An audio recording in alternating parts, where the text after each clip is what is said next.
กำลังโทรหามึงบัดอ้าวว่าสงสัยรถมันนี่แป๊บ มือนี้พากันมาซูมแซวอยู่เดินเมทัลมาล่าพี่น้องตูบหน่อยเพิ่นเนาะสบายดีเด้อพี่น้องสบายดีเบิดสุขูทุกคนเนาะสบายดีช่วงค่ำๆพี่น้องมีนัดกันมือนี้เนาะจักงานยังดอกบอยมาเป็นเซฟมือนี้มาเห็ดเลือดแปลงสู่ทีมงานพีประสาทแตกกินพี่น้องมือนี้มาเป็นเซฟ เนาะไปเดี๋ยวสิพามาเบิ่งพี่น้องว่ามีผู้ใดแน่มาเนาะ มาซุ่มนุ่มอยู่มาซุ่มนุ่ม สบายดี สบาย เสีย ด้อ เสีย เสียดมและเสียเสื้อ ก็มาบอกกันนะ สบายดีซ้อ ก็มาบอกกันแน่นอนก็มาถามแบบนี้แล้วมูจะพอได้แล้วค่ะ ก็ขอบคุณนะขอบคุณทั้งเอฟซีทั้งบอกเอื้อเด้อสั่งเป็ดไม่กินสั่งเป็ดไม่กิน พากันซุ่มแซวพี่น้องหลายคนหมู่คู่เนาะอันนี้ก็มาน้ำเด้ออันนี้จักไผดอกอันนี้บ่จื้อมันบ่จื้อชื่อมันได้พี่น้องบ่ค่อยมานั่งเฝ้าปิ้งเป็ดอยู่นี่ ปังในสมุนหัวอีกสมุนไม่ใช่ มาเด้อพี่น้องผู้ใดอยากปิ้งเป็ด ดูสิ แซ่บๆเนาะ สีมือกันย่างเป็ดกินปุ๊บเป็นมะเร็งปั๊บ กินปุ๊บแมลงปั๊บบ อลชัดเด็ด พากันอัน ตอนจะกี้กับปั๊บปุ๊บเนาะ เออปิกนิกอยู่ตูบหน่อยเพื่อนเนาะ2 เตาพี่น้องปิ้ง2 เตาเด้อมื้อนี้แซ่บแน่นอนผู้ถ้าผู้แห่นอัน แซ่ มัน บ น่ะ คุณผู้มักผู้ขั้วเป็นเสาลอยผู้มักเป็นเสาสีกับเสาวัน ผู้มัก เสาสีดอกแคบ่ ซาชีดอกแคโอ้ กาซีดอกไม้ตี้วันนั้นนะ มีเศษ2 เมนูพี่น้องเศษเลือดแป้งกับปิ้งเป็ดเนาะหึ จะเป็นเซฟออยล์ กล้ามแล้วเรียบร้อยกล้ามก็ถ้วยแล้วให้กับบกขล้นนะพากันอันลกค้นแล้วก็อันนั้นเฮิงโพดพี่น้องเป็นชั่วโมงแล้วชั่วโมงกว่าแล้วกว่าสิแล้วนะเลือดมันสิกล้ามปลาอันปกตินะครับบ่เกินชั่วโมง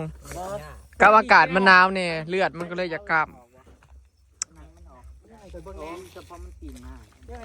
บอยกับบ่ค่อยได้เห็ดเอาพี่น้องเลือดแปลงกับแต่สมัยเป็นบ่าวนะกินคู่มืออยู่ ตอนนี้จะเข่าเบ้า แต่นี่ก็ได้ลูกหนึ่งเลยเด้ แต่ว่าท่านเข่าเดียว อ๋อกับท่านเถ่าดอกแอมยังดีอยู่ คันว่าดีกันไม่เล่ามาคอยดีกว่า เออ ถ้าแจ้งก็คือแจ้งเพราะว่าเอลดี หัวบ่มา วัน เล นี้ ย รอบมันสิวหัวเลยเนาะ หัวบ่มานะ โอ้ย เล่น หัวบ่มา หัวแม่ พอ เนาะ มาจังเบ้า อืมว้าวคือจ้อยผู้บ่าวฮู้ได้ยินเขาสิให้อี พ่อก เบอร์มันมา โอ้ แล้วแต่เจ้าจะอยากไปขึ้น มีเจสี จะมีผู้ซื้อเหมือนกัน ไอ้บ่าวอาร์ตพี่น้องแล้วก็เจตุยเนาะเจพล่าที่เขามาล่าอยู่นี่แล้วก็หลายคนเนาะหมู่ครู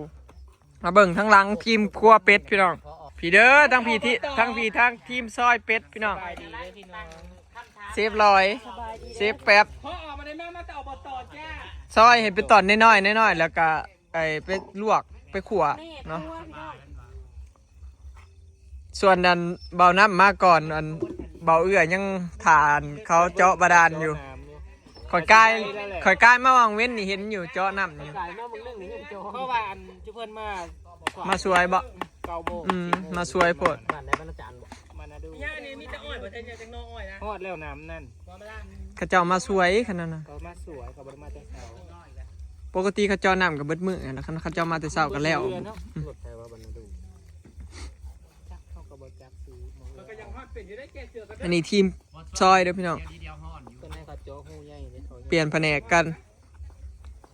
แม่เขายังงาน ลง ทำ ได ไป โวได้ เมียข่อยรับปดเกิบใส่เลยได้เบิ่งเนี่ย แล้วบ่มีตั้งหนัง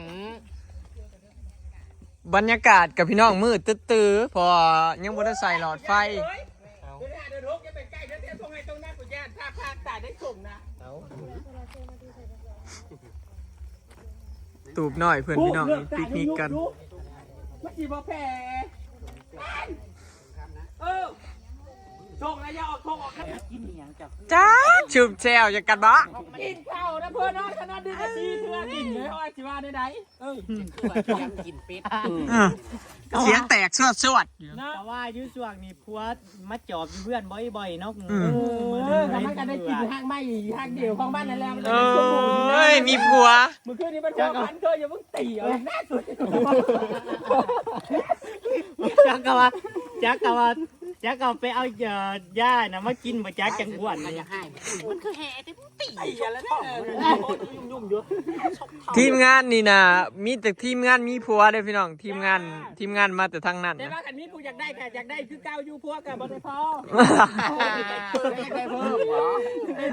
อยากได้เพิ่ม ป้าสิฮะ บ่ป้าสิหาตื่ม ยอมเลยแหละ ทีมงานนี่มันผู้บ่าวขนาดได้นี่เสือแดงเสือน้ำเงิน ถ้าว่าทีมงานข้างหลังนี่ผมมา นี่ทีมงานกินเด็กนี่นะ เด็กเหรอ ทีมงานกินเด็กกินเด็กแหละเป็นอมตะเด้จุเพิ่นละกินเด็กกันว่าสั่นเนี่ย อ๋อเด็กนี่ปลอดสารพิษเลย เอ้ยเอ้ยครับเอวก็ดีบ่ มันจังตัวง่ายบ่ บอได้ตัวเองตัวยากเอ้ยเด็กเองตัวยากแต่ว่ามันปลอดสารพิษใช่ป่ะ แม่นผู้เฒ่ามันก็สิกินหนึงอีก ผู้เฒ่าเนี่ยมันบ่ปลอดสารพิษเด้อ ข้าวให้ก็ได้ประสบการณ์ บ่ผู้เฒ่าเนี่ยมันฮะ เดี๋ยวถามผู้มีประสบการณ์ผู้เฒ่ากับอันผู้หนุ่มมันได้ใครกว่ากันดีกว่ากัน นุ่มเลยเนาะ มันเป็นอะไรผู้เฒ่านะ ผู้เฒ่ามันง่ายไผเสียกที่แตกมันย่างมาจับมาคนลอยก็ลอยใครโลดมา เดียว บัตรวัยรุ่นได้ซะเนาะได้ซะ โอ้ยกันบ่กอดทั้งหน้าทั้งล่างทั่วสิได้ มันแห่ก็เลยแซ่บเลยเบยมันคักบ่มันแห่แล้วทายนางว่าคักบ่มันแห่แล้วบ่ บ่ได้จักอีโนอีนี่ยัง เด็กน้อยนั้นเขาจะเอาตีนให้กินก็พี่แต่ว่าเขาจะนั่น เขาหยอก เขาหยอกเลย เขาหยอกวิแต่ว่าเขาหยอกเลย พี่จะมองลูกในแง่ดี เขาหยอกจ้าเขาหยอกจ้า เขาว่าฮุกี้ โอเค ยิ้มมาสั่นแล้วยิ้ม เขาว่าฮุกี้นี่ว่าเขาช่วงนี้เพิ่นนี่แล้วยิ้มจ้าเขาอยาก โอ้ยผู้สาวเขมรปิงเป็ดใหม่ เพิ่นน่ะทอดแล้ว บางทีเป็นเป็ดนาย เมียงสลันบองสลันเบียงขนาดนี้ มีอะไรอันปิ้งเป็ดอร่อย เอา เจ้าไฮโซเพิ่นน่ะรู้ ข่ามันไม่คอมเมนต์นี่มันมาอย่างนี้นะโจมตีหมู่บ่เลิกอยู่นี่ โอ้ยดานอันมันบานแตกแสลก เห็นเขาลงว่าเพิ่นอยากได้เป็นเพิ่นอยากได้สันสานลาว คือบ่เงียวลงซะนี่ โอ้ย ก็ลอย สิมาอยากใช้สัญชาติยายังเป็นคอมเมนต์ก็ได้คอมเมนต์นั่นแหละ เพิ่นอยากได้สันสานลาวเด้บัดนี้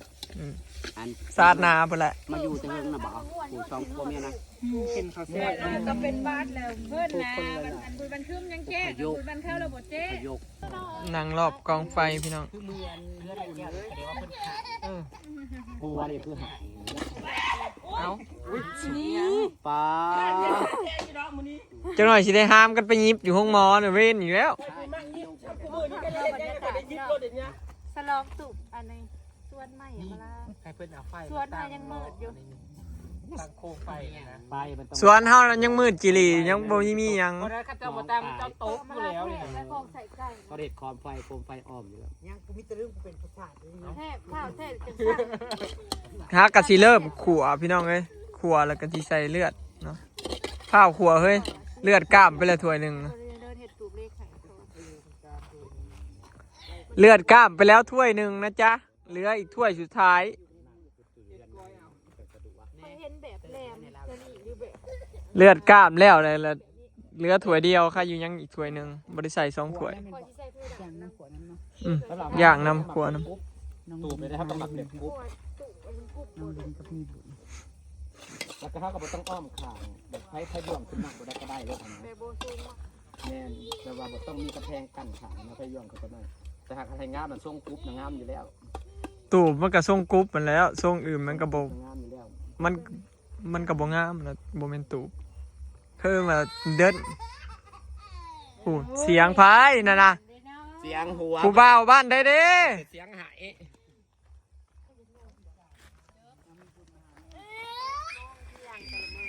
เอ้ยผู้บ่าวบ้านได้มาห้องกีกาอยู่นี่เฮ้ย สบายดีปะลุง ฮะ ดีใจได้ออกจากเงิน อ๋อได้เห็นหมู่หลายเนาะ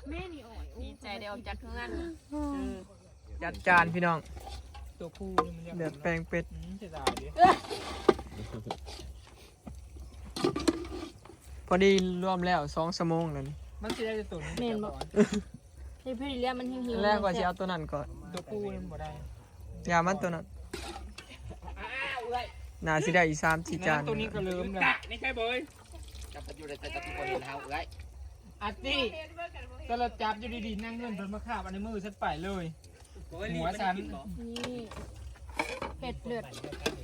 โอ้ ซีน ย เห็ด บ้า เป็น น ส้ม เดียวกัน กระดูกซีน บ้านเดียวกันเรียนกันนี่ เมนูอร่อยพี่น้อง เลือดมันชิพอบอกแค่นั้นแหละ เนาะ ไม่ใช่เลือดมันก็ฉีดมันลาย นี่จะเลือดบลายนะ บ่ใส่หลาย มันบริกล้ามันเหลืออะไรมันสิเป็นแบบ เห็นในบ้าน มันพอแต่มันถั่วซื่อมันบุกเลือดมันบุกล้า ชงสุกในข้าวเนี้ยอันนี้เอามาใส่ตรงนี้ มันข้าวห้อยก็ได้ใส่อันเลือดก่อน คือพอใส่เมื่อกี้อันนี้ มื้อนี้ฉันคือเดียวกัน ลองว่าแบ่งไว้ครึ่งหนึ่ง ฉันยับได้ว่า4เดือนแล้วแต่เก้าพวนแม่งหอมเป็นไงกูเฮ้ย โอ้โหมิด เราจ้อยเพื่อบุกพญาบุกสักอย่างเดิม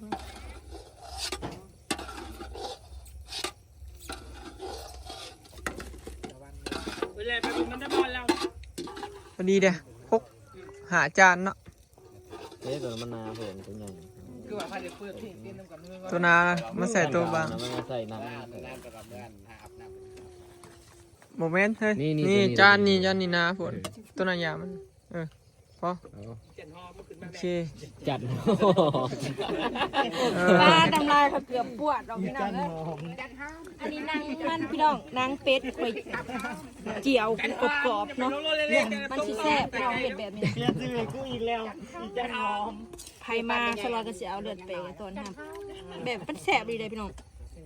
หมดได้กินเท่านึงก็เริ่มติดเนี่ย ถ้าเราเห็ดดีๆหอมลายๆเลยมันจะบ่คาวเลย ไปว่ายังจะว่าไปได้บอย ข่อยก็ได้จะเป็นผู้ช่วยเขาเห็ด โดยบอยไปแล้วเบ้าไปเบ้าทำไม โอเคเรียบร้อยพี่น้อง ใส่หอมเนาะใส่ลายครับเป็นแซ่บ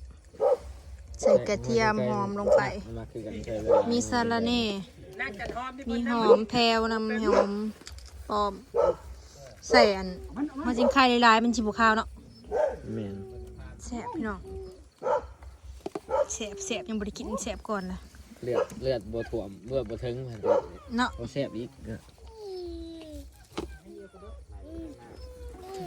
เอ้ย หอมหลายๆจ้าแกะข้าว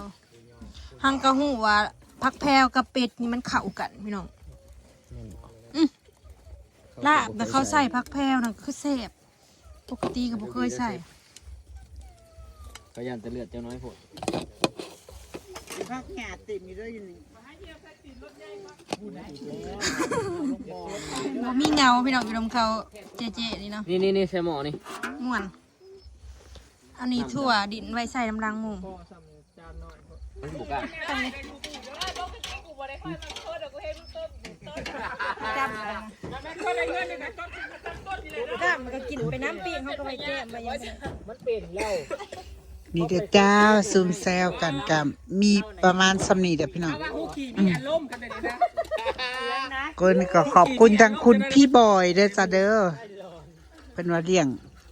อันทีมงานเพิ่นว่าเนาะจ้ะเนาะเลี้ยงเป็ดเพิ่นก็เอาเป็ดจากกันเบาเอื้อมาพี่น้องเพิ่นอุดหนุนเบาเอื้อเป็ด2 โตจ้าแล้วก็มาปิ้งกับมาเฮ็ดเลือดแปลงพี่น้อง มันยังดังนะมันยัง ปิ้งเฮ็ดเลือดแปลง ชั่วดังเขาทำมันดังมันดังแบบที่อยากทุบอะไรเสียงแบบบุดแม่อย่างคือมันอะไร ผู้ชายตุ๊ดอะไร น้องลิงก็มาพี่น้องน้องลิงมีบุญก็มาจ้ะ กระเทยก็จะแหลกกระเทยก็จะเอาขนาดนี้สั้น ยังมาว่าเด้อต้นยังแน่นอยู่เด้อ บัวแหนไปได้เฮ้ย จากเสีย เอาพังจากเสียงน่ะใครก็ได้ บ่ ยิน ได้ลมเด้อจ้า มันหลวมเลย จะ ตัว เป็น นี้ รถข้างคนยังบ่ทันได้พอเปลี่ยน มันเอาแต่หน่อยแต่ละ กันเอาไป มันจะแข็งแล้วบ่ กันเอาเข้าป้ากะเพื่อนเอาไปลาดตีฮอดพุ่มบาดา บ่แม่นน้ำมันลิ้นอย่างแหกเบิ่งไปเบิ่งมาแล้วอยากขึ้นน้ำมันลิ้นอยากชื้ม ตีกินแล้วนะ ก็ยังบอกว่าตีกินโลดบักเฮงเจ้าน่ะเบิ่งไปเบิ่งมาเลยอยากขึ้นน้ำมันลิ้นอยากซึม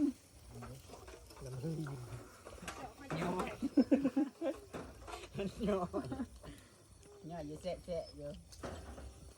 จันหอมมึงใกล้แล้วจัน ได้ หอ ซื้อ ม ไหมเด้อ คุณมือเอิ้นก็ยังไม่ยาวเลยเนาะ ฉันหอมบ่ ที่ออกจันหอมชอบพี่คิดเห็นนางที่นั่งอยู่พี่โคโมกพี่ นางนี่กระดานโคกหม เอา ด ว่าวเลยมันได้จันหอม ใส่เลือดนะโบ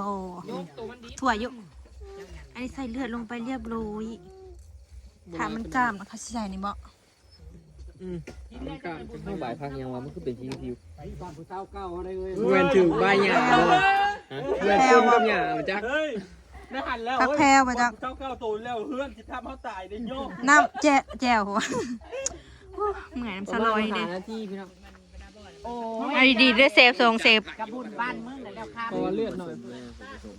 เอาไปผสม นี่จะลงไปทางนี้ นี่คือบ่อนชุมแซวเนาะถ่ายรูปบ่หันมาเดี๋ยวสิให้เห็นบ่ทุกคนเด้อเอาเข้ากล้องทุกคนเอาถ่ายรูปอันนั้นคือผีแท้เนาะ แต่ละคนเอา1 2 3โอเคนี่แหละพี่น้องมือนี่ก็คือซุ่มแซวกันเนาะมากันครบทุกคนพี่น้องเดี๋ยวสิพากันนั่งกินข้าวบัดนี้เนาะเดี๋ยวถ่าเลือดแป้งกล้ามแล้วก็ปิ้งเป็ดเนาะคลิปนี้ก็สิขอเก็บภาพบรรยากาศไว้สำนี้เด้อเนาะพี่น้องฝากเบิ่งคลิปฝากเป็นกำลังใจเบิ่งโฆษณาเนี่ยเด้อเนาะไปแล้วสบายดี ตั้งประเทศครับบ่ได้ว่าตั้งภาพ